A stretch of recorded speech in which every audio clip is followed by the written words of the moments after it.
Kayo ba isang kumpanya lang, magkakasakasama o magkakahiwa-hiwalay kayo? Isang kumpanya lang po. Ano ba mga trabaho ninyo? Sir, sa mga road concreting, pipe laying, sewer line.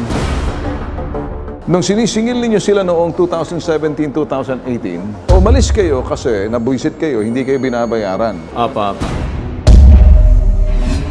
Nagtrabaho kami sa kanya ng halos 5 taon na hindi po namin nakuha hanggang ngayon yung aming retensyon. Marami na po kaming proyekto na natapos sa iba't ibang lugar ng Metro Manila hanggang po sa Bataan. Hanggang ngayon po, kinukuha po namin yung aming retention sa kanya. Marami po siyang dahilan na hindi po maibigay. Umabot na po ng halos 2 taon na kami nakikipag-coordination sa kanya. Pupunta kami sa opisina, pero wala naman siya roon. Kaya naglakas loob po kaming lumapit sa bitag para po sa pamilya namin. Yun po ay pinaghirapan namin, lalo po ngayon na wala na kami halos trabaho. Yun lang ang dapat naming asahan. Ang gusto po sana namin mapuntahan ang opisina ni Sir Brian, nakasama po ang bitag. Baka sakali pong matinag siya at ibigay yung aming pera na matagal nang kinukuha namin sa kanya. Sir Brian, umanda ka. Papunta na ang bitag ngayon dyan. Mabibitag ka ngayon.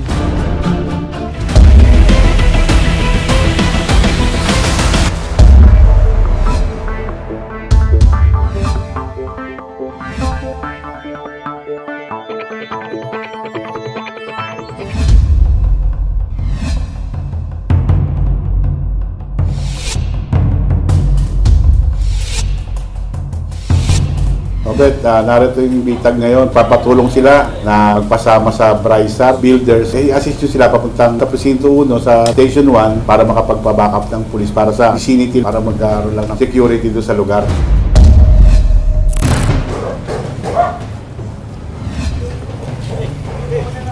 Hi sir, magandang hapon, magandang hapon. Po sir, kasi ganito, lumapit kasi sa amin itong dating mga kasamahan niyo regarding sa retention nila. Actually, nakausap na namin si Sir Brian. Bali, okay naman yung pag-uusap namin. Baka pwedeng tawagan na lang natin, sir.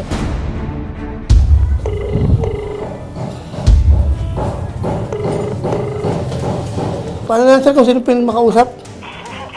Pasuyo na lang ako, sir. Ma'am, ano po sir, no? Si Sir Brian, lumapit po yung 4 na sub ko natin dati dito. Yes po. Hindi nila alam kung ano po talaga yung nangyari. Tumawag kasi si Sir Brian. Gusto niya naman pong kausapin, kausapin na lang daw po yung legal nila. Opo, pwede mapapunta yun dito. Kasi sir niyan kasi parang imposible na pumunta si Sir Brian lalo na't aware siya na nandito kayo.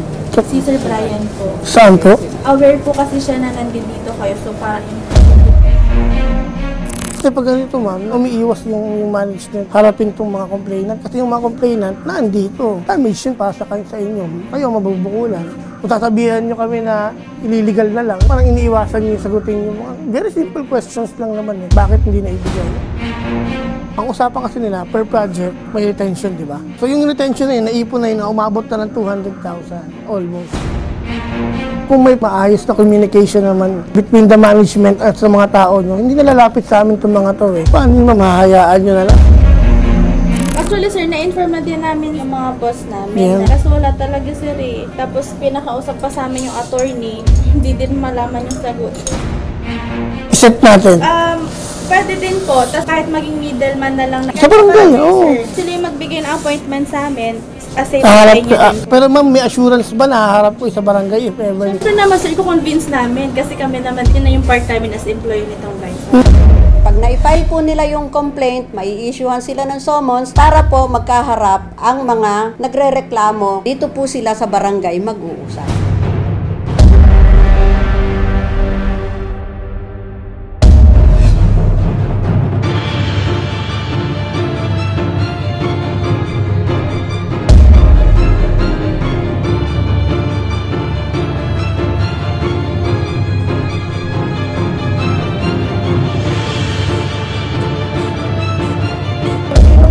Complaint, sila lang po ang aakyat. Wala pong bias dito, mamamagitan lang ang kapitan. So, idodokumento natin ang mga sinasabi niyo, ma'am. Akit na sa taas, idodokumento natin. Paano po yun? Paano po yun, ma'am? Muna, kami po ang magdodokumento. Ganun ba? Pababayin mo si Kapitan. O, di- Pwede kayo magdodokumento. Hindi ma'am. Nanonood ba kayo ng programa namin, ma'am? Nanonood? Wala, hindi po ako nanonood. Hindi ka nanonood. Kaya ikaw, ma'am, relax ka lang, ha? Kasi ng amin, ma'am, public Relax. service to. Kaya Public lang, service to. ang sinasabi May ko- complainant dito, ma'am. May complainant dito. Palabasin mo to!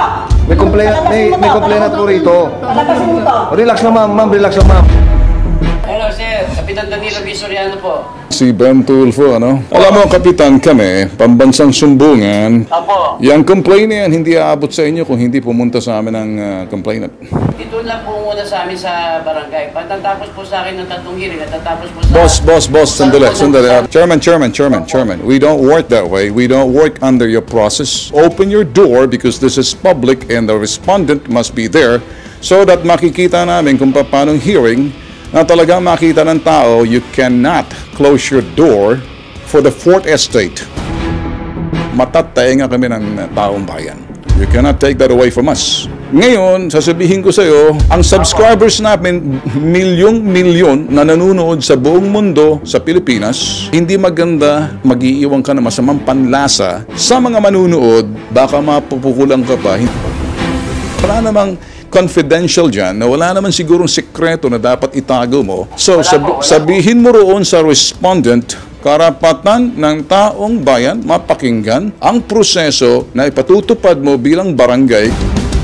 So ngayon, kung maaari, ikay magiging transparent to preside in front of our camera para malaman natin sa umpisa pa lang na sasabihin namin kung yan, hindi namin nilapit para sa iyo yan. Nilapit namin para ipatawag yung putok sa buhong pendeho kung sino man yan.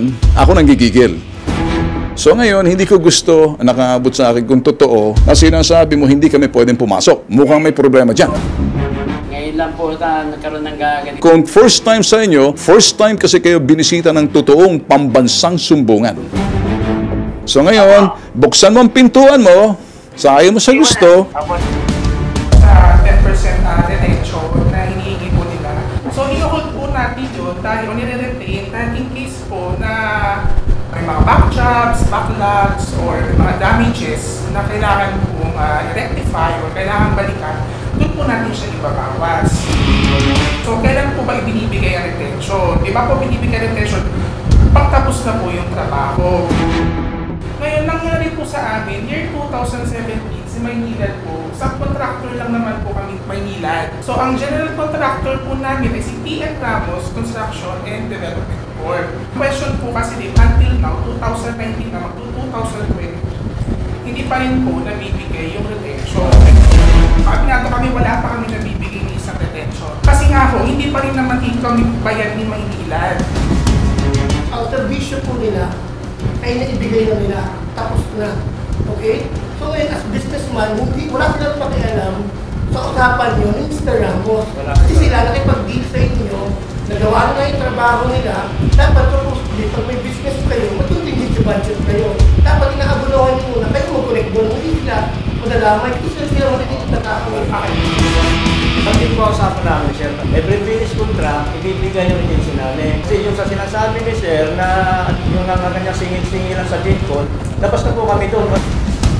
Ang sa amin ganito, lumapit kasi kung mga complainant sa amin, mga maliliit na tao to, sir. May mga bibig na pinapakain to. Ngayon, sir, for 2 years, example, sir, kung may problema ang gawa nila, bakit sila bibigyan ng iba't ibang project pa kung hindi pa tapos yung iba?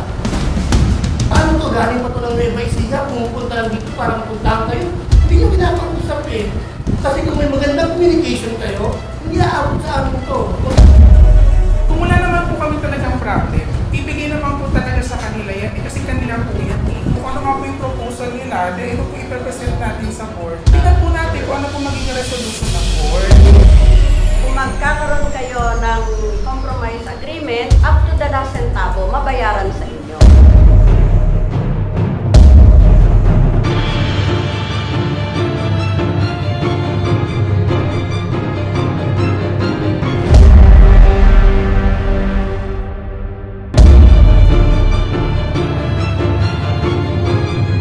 Kami ho, wala kaming problema ho na abunuhan ulit yung 10% retention for as long ho na ma-accept yung project.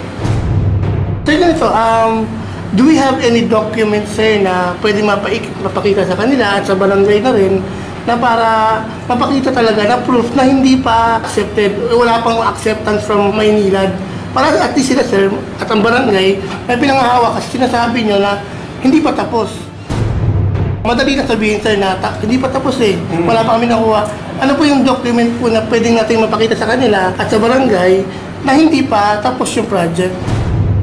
Manghihingi po kami, sir, kasi hindi po kami direct contractor sa Maynila. Bigyan nyo kami ng mga ilang araw siguro magre-request kami.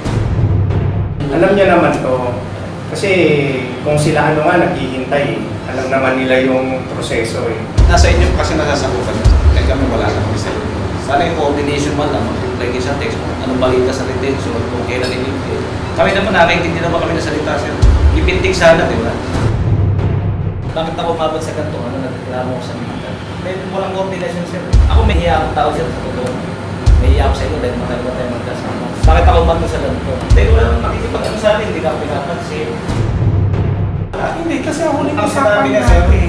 nabasa ko sa usapan ni Brian. Dahil hindi ko lang usapan ni Brian na ganito. Hindi ko kasi lang usapan ni Mapaliwanag. Kaya ngayon, ako lumapit dito sa... Open naman ho yung office namin. Alam nila, pumunta sa office namin. Anytime, pwede sila kung pumunta. Kami po, basta na-accept yung project, inibigay na namin, inaabonohan na po namin. Hindi namin hinihintay yung 1 year na retention.